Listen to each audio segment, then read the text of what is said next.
Welcome to Dreams and Ladders, the podcast for women in male-dominated fields who want to lead with confidence, make an impact, and thrive in meaningful, challenging work.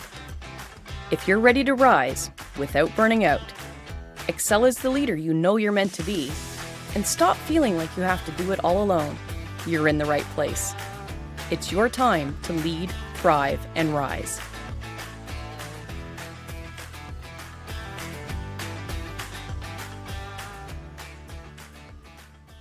Hi, I'm Lori Kranenburg, host of the Dreams and Ladders podcast. And in this episode, we're going to be talking about the fifth topic in our series of 5 from the original 5 Things I Wish I Knew When I Started My Career. And today that is organizational awareness, and is there a path to success in your organization? I always like to start with telling a bit of a story. So back when I was early in my policing career, there's different specialized positions that come up within the units, and there's an application process to get into these specialized units. Now, at the time that I joined, typically there was maybe one woman per specialized unit, and the inside joke was always that you had to wait for the one woman that was in there to vacate that position before another woman would get in. Now, that may have not been a policy or by design, but that's typically how things went. But there was one time when there was positions advertised. There was 5 positions being advertised in different specialized sections within the unit, and 6 people applied. 5 of them are women, 1 man. And the women, we were very excited because we thought, woohoo, all right, the days of waiting for women that are in the positions to vacate the positions, this is done. Life is good. We're finally going to get a shot. And the notice gets posted that they are recompeting the positions because there are not enough qualified applicants. Well, you can imagine our disappointment with that posting and with the eventual outcome, which I think saw 4 out of the 5 positions filled by men and 1 by one of the women applicants, and we were quite frustrated. But that's what was going on in the organization that we were in at the time. It's not necessarily how things are now, but 25 years ago, that was just kind of the way things were. And so that got me thinking about, is there a way to succeed in the organization? And how am I going to gain the experience that I need to achieve my career goals working within the parameters of what's available to me in this organization? So I'm going to talk about that in a little bit.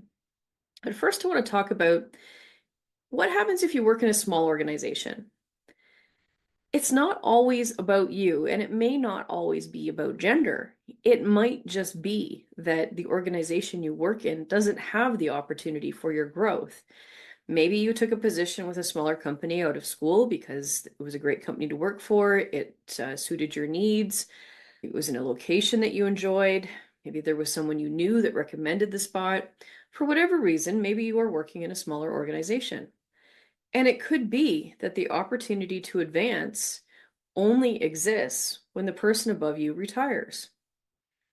And it could be that the person above you may have a long life left in their career and don't have any plans to retire for 15 to 20 years. Now that's tough because I understand you may like where you're working, you may be comfortable there, may have great relationships. Now it becomes a question of, does my present day comfort suit my long-term needs? Does it suit my long-term needs for achievement? Does it suit my needs for career development, advancement, financial goals, your future retirement plans? How is your present day comfort impacting what you want to do in the future? No, it may be that you are happy being where you are and that you want to stay there for 15, 20, 30 years, and you're willing to wait for that person ahead of you to retire, and that's fine. But often I have had people that I have coached where that is not the case, where they want to progress, they want to advance, they want more meaningful work, and they're finding it very challenging because they're in an organization where there truly is not that opportunity. And it's difficult decisions. And there's also a question of how do you look for employment in another organization while you're still in your current organization? And how do you exit without burning bridges? And these are topics that I've often discussed with different clients as part of our coaching conversations, is navigating those decisions. Now, some people have gone on to find work in other organizations that allow for that growth and development, and others are still working on their path to success and making decisions on whether or not they want to stay or want to go. The point is that the inability to advance in certain organizations is not necessarily a reflection of your value and your worth to the organization. It may just be the reality of the organization that you work for. Now, coming back to my previous example of applying for a position and then seeing it reposted because there wasn't enough qualified applicants. That had me on a journey to figure out how will I advance here. And I knew that there were certain key skill sets that I needed to develop to achieve the goals that I wanted to achieve. I knew I wanted to be a detective. I knew I wanted to work on major cases. And I knew that to do that, I needed to work in a specialized unit where I would get exposed to major cases. Now, the vast majority of those are male-dominated squads. Guns and gangs unit, the drug unit, the hold-up squad, homicide, predominantly men in those squads at the time. But there was one that was 50% women. That was the sex crimes unit. And they handled major cases, but they handled sex crimes. And they had a mandate that they had to have 50% female investigators so that a choice could be offered to a victim whether or not they had a female or male interviewer. So, looking at that, reading the organization, looking at where the opportunities were, and not being willing to wait for the organization to create more opportunities for women, I made the decision to explore opportunities to work at the sex crimes unit to gain the experience that I was looking for with major cases. For me, that was my path to future goals. And it was the path that I needed to take to achieve what I wanted to achieve. Now, that might sound a little bit like selling out or settling, but the reality is sometimes you're in an organization where the opportunities that you need aren't there through the traditional means, and you have to get a little bit creative about how you go about getting the experience that you need so that you can advance. Now, this is one of those scenarios that if you have a mentor, it's a great opportunity to discuss with the mentor, how do I get from where I'm at to where I want to go? And they may have other solutions that they can point you towards and other ideas. But as I've said, I didn't have a mentor. I didn't have someone to have those conversations with. So again, I was kind of stuck. What do I do? And so I had to do a lot of in-depth analysis for myself, looking at what was the opportunities, what were my skill sets, what needed to be developed, and then figuring out how to get to where I wanted to go. One of the things I often ask people when they come to me and they don't have that mentor and they're trying to navigate this is, what other resources do you have at your disposal? And then we talk through what are the different options that might be sitting there in front of you that you just haven't noticed yet because you haven't been looking at it from that perspective. At the time, what tweaked me to this was memory that I had as a teenager rock climbing. I had gone away to a summer camp and I was rock climbing out at Banff National Park. And the two people, the guide and the other camp student that was with me in my group, were both over 6 feet tall. I'm 5'2", have been for a very long time. I peaked at grade 6 and never grew after that. So when they were climbing, they could see different footholds and different handholds from what I could see. My perspective was different than theirs.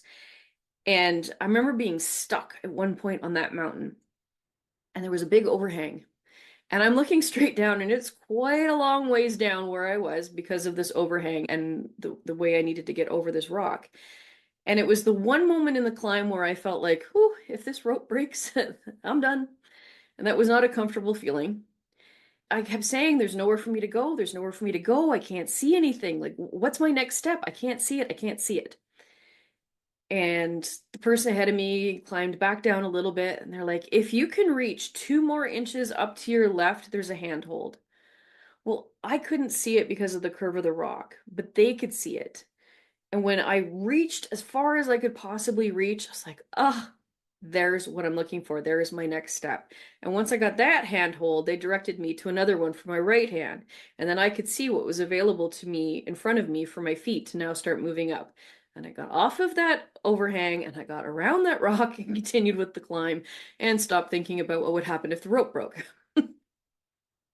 But it was that memory that served me in seeking out what is the opportunity for me in the organization. If I shift my perspective just by a couple inches, what else could I see?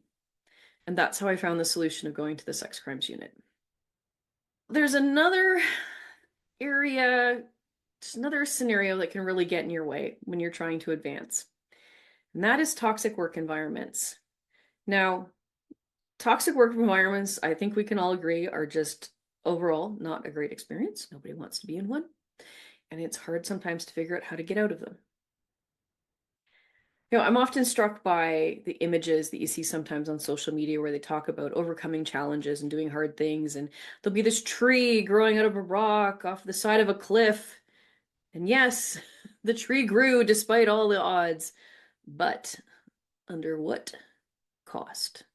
What was the daily conditions like for that tree compared to the trees in the forest? And that's how it can feel when you're in a toxic work environment. Perhaps there's a way to survive it. Perhaps others have survived it. But at what cost? What's the impact on your life? What are you taking home with you every day? Are you showing up as your best self in the workplace? And if you're finding that that is where you are, chances are your ability to advance are going to be limited by a couple of things. One, it will wear you down, which changes your performance and it changes your personality and it changes how you show up, which can negatively impact your ability to advance.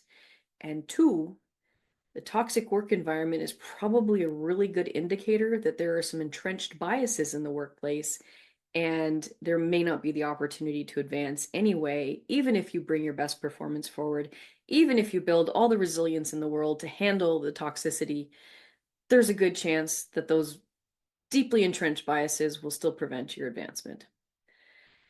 And I understand that people often stay stuck here because we're afraid of the unknown. Even when things are bad, we're afraid to leave what feels bad because we don't know if we're going to something that's worse.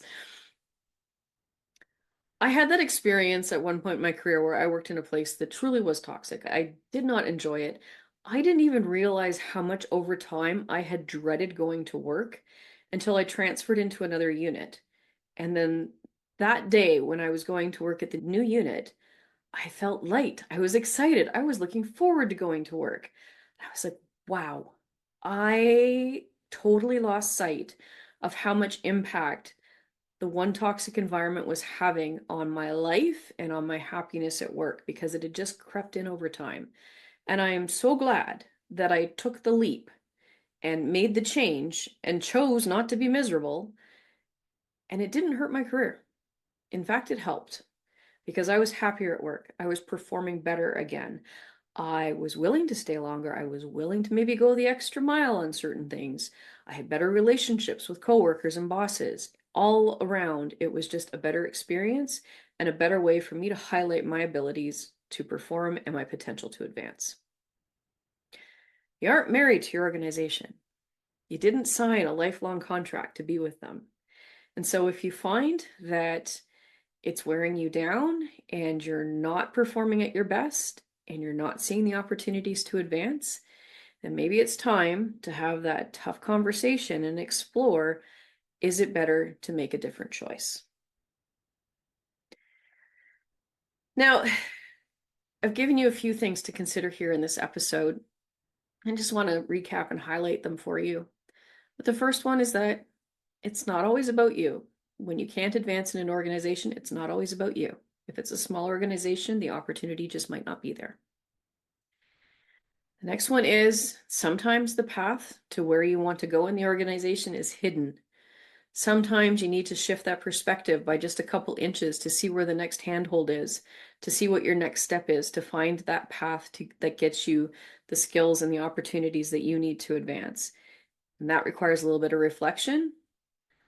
And it can also be very beneficial to work with a coach to help discuss what your options are and what your current organizational landscape looks like. And then third, even if the organization is toxic, you have choices. We hear of trauma response of fight, flight, or freeze. And it's very similar when you're in a toxic environment. You're kind of pre-programmed to one of those reactions, to either fight the system, to run away from the system, or to just freeze and stay stuck. And this is another opportunity to perhaps work with someone else to help you find your path, to decide what is your best option. Do you stay? Do you go? What's going to work best for you in the long term? Finding that path to meaningful work and career advancement can be really challenging. The challenges we've discussed on this episode are ones that I often hear from clients. And if you've been struggling to find your path, you could book a call with me and let's see if we'd be a good fit to work together to overcome these obstacles. You can find the link to my calendar on my website at www.dreamsandladders.com. I offer a free 30-minute consultation where we get a chance to talk about what challenges you're experiencing and whether or not I am able to help you work through those. So if you've enjoyed this episode, please subscribe and share this podcast with anyone else that you feel might benefit from hearing this message. Until next time, take care of yourself, be you, and do great things. Thanks for listening.